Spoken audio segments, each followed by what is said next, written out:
Today we are here at the Grove in Glenview, Illinois for a birthday party for one of my daughter's friends. And so we are going to go inside and check out some of the exhibits while we're waiting for the birthday party to start. It's feeding time at the turtle pool.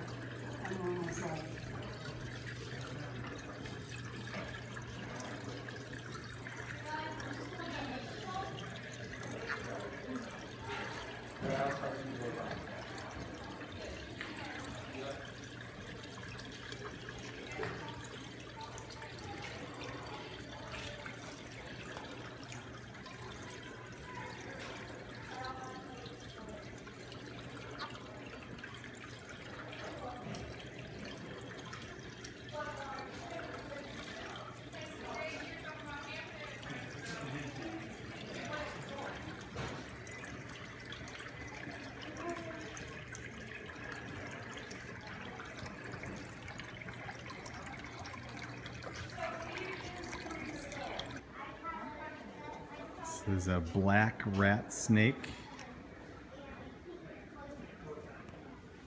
And then behind it is also a rat snake, and a black one at that, but it's called leucistic. So it's a little bit different from being an albino. They say that it's got normal colored eyes.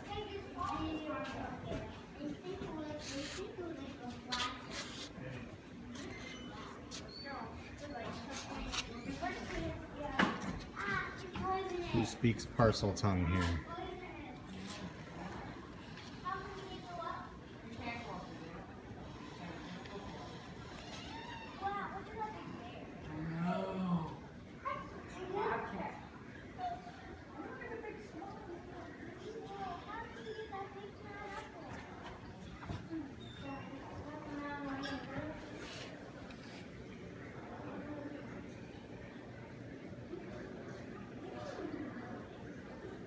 Behind me is one of the biggest turtles that they have here. It's been here for quite some time.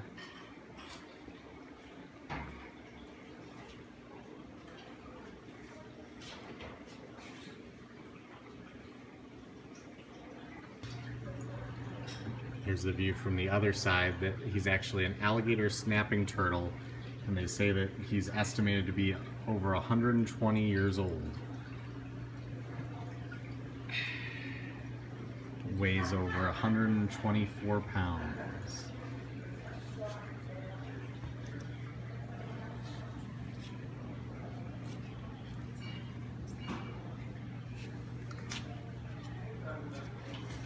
And I don't know if you heard my daughter, but she feels that he looks like a rock if you're just walking past, and then every once in a while he'll move a little bit.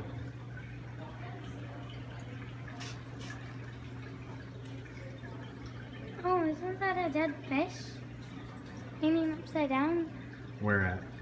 Right there, right through there. That fish right there. Yes, that would probably be a dead fish there. Because I don't think he has the bottom of his tail anymore. That might actually be some food for the turtle.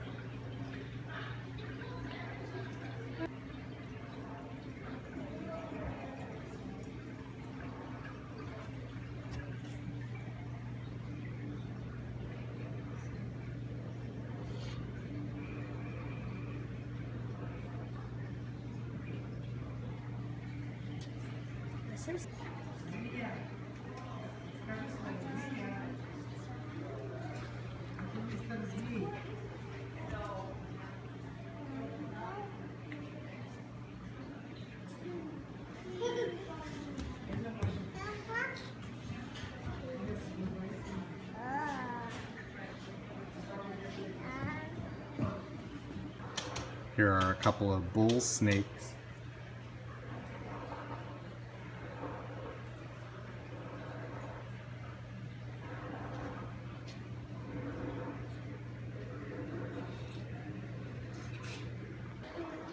This is the inside of the interpretive center.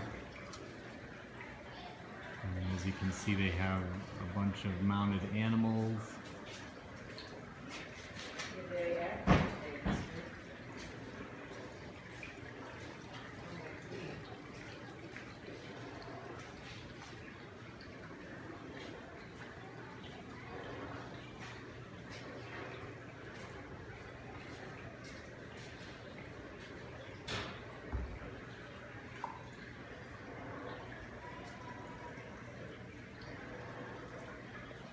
And so was this the glass lizard there? Or? Yeah. Okay. What is, have you ever seen the tail shatter into glass and do that weird thing? No. Here's a neat cross section of a snake.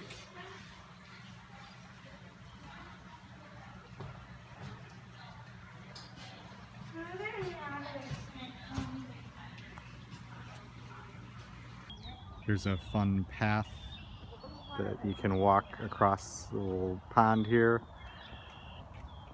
There's some trails in the back there as well.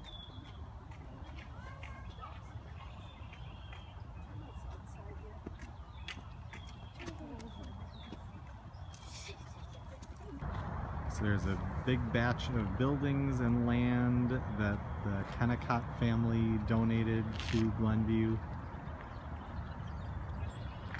They've just gone into the Kennicott archives.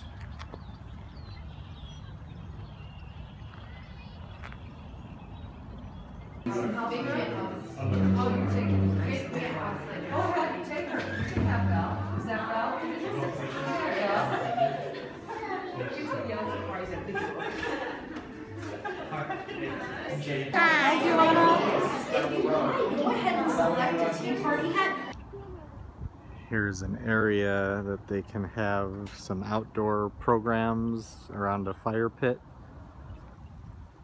telling some stories.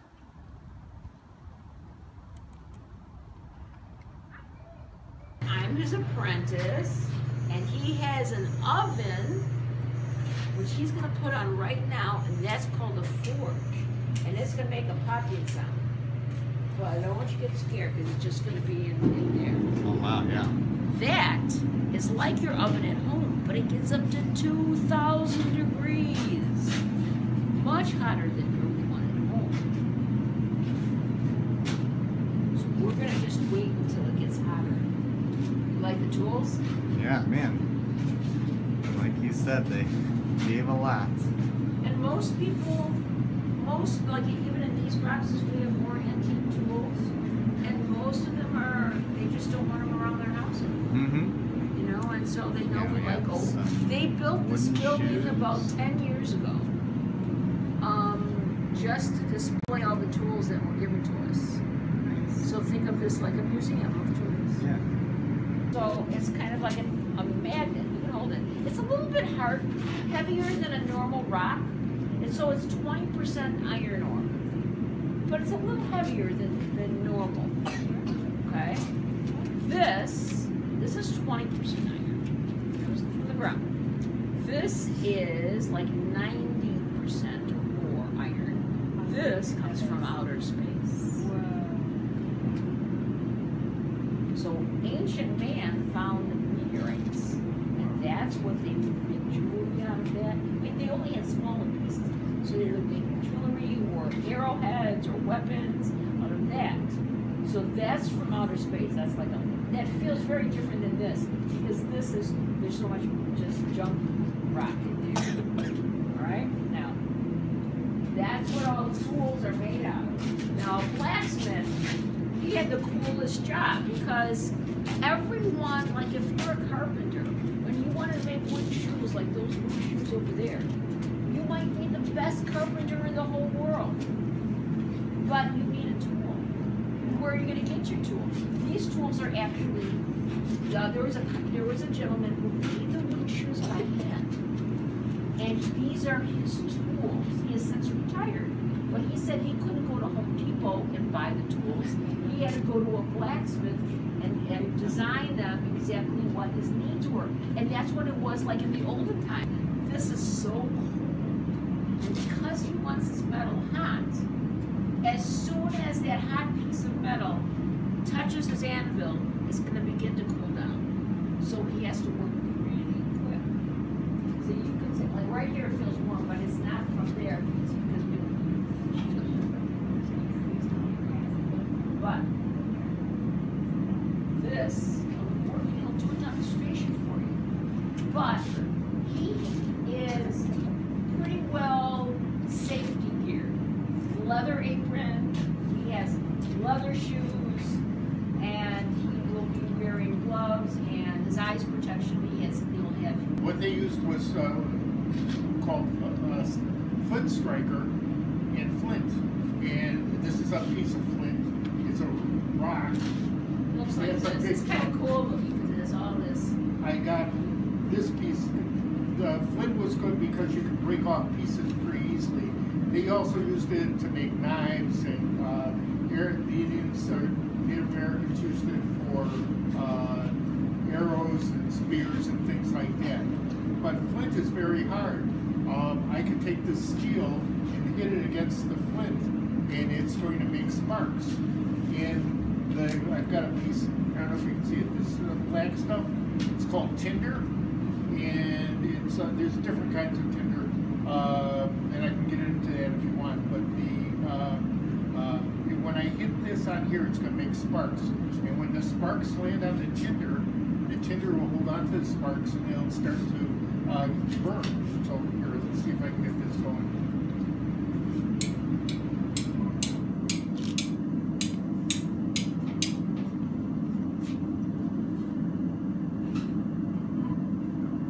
So you can see how it's glowing, and I put that on grass or a piece of thin strips of wood, and I could get a fire going.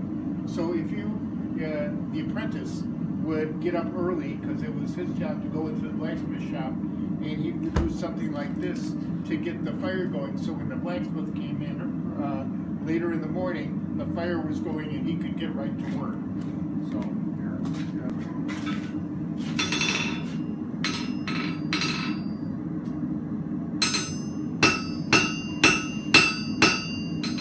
Sparks are 2,000.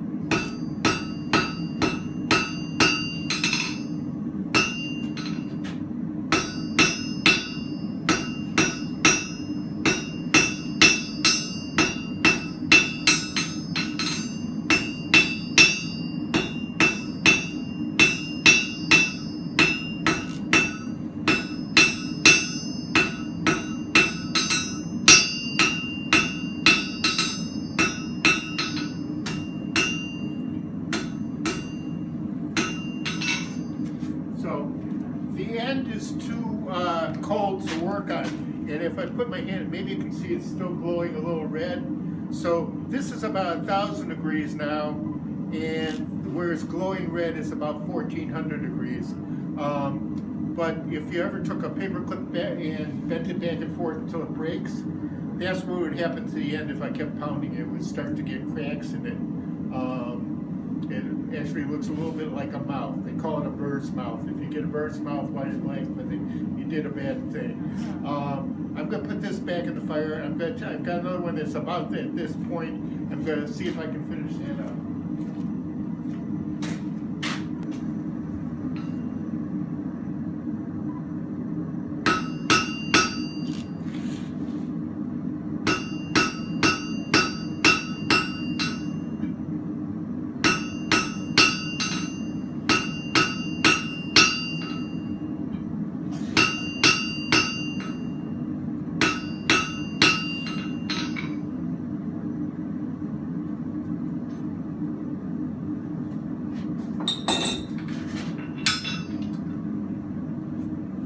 This is called a hardy hole, and that's a cutting hardy.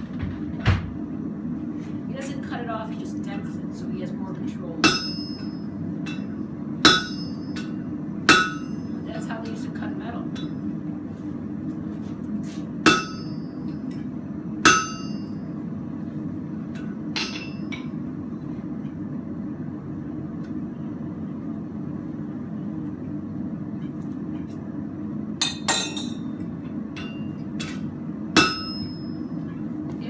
Fall, and don't try to get it. It's hot.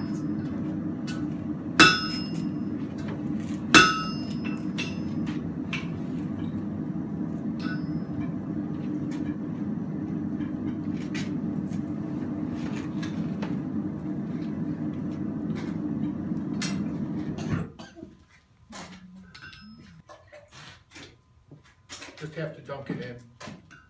Because it's a small piece of metal. If it was a bigger piece, it would actually sizzle. Okay. I'll start with you. If you just pass it down. That would have been a 2-penny nail. which meant the blacksmith would get 2 pennies for 100 of them. And it would take him a little over an hour to make to make 100 nails. So 2 pennies for 100. But people really didn't deal with money. It was more barter, kind of like that.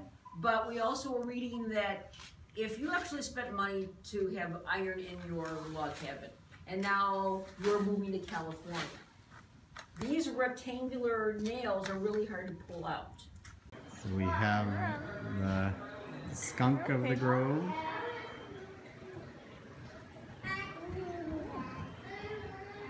Kind of being shy.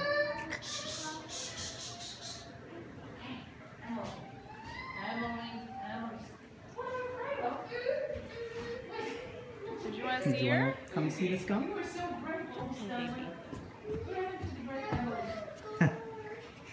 She's like, I see turtles. Yeah, she's like, who cares about us? Yeah.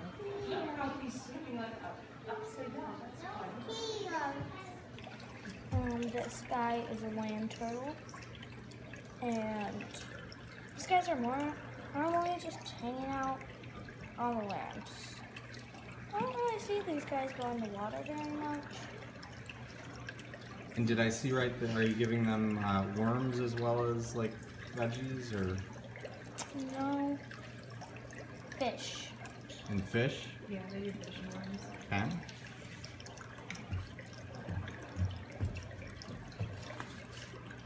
You want to pet it? Want to pet it? I see you. This one's a bull snake. Oh yeah. Lucky.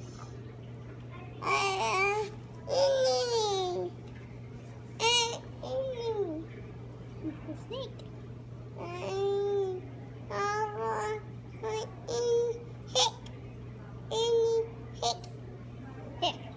What does that mean?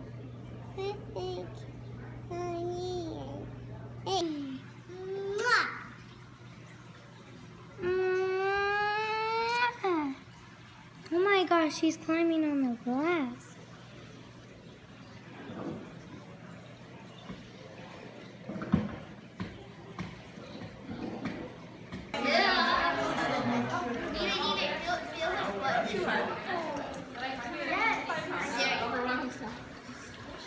It's not that bad.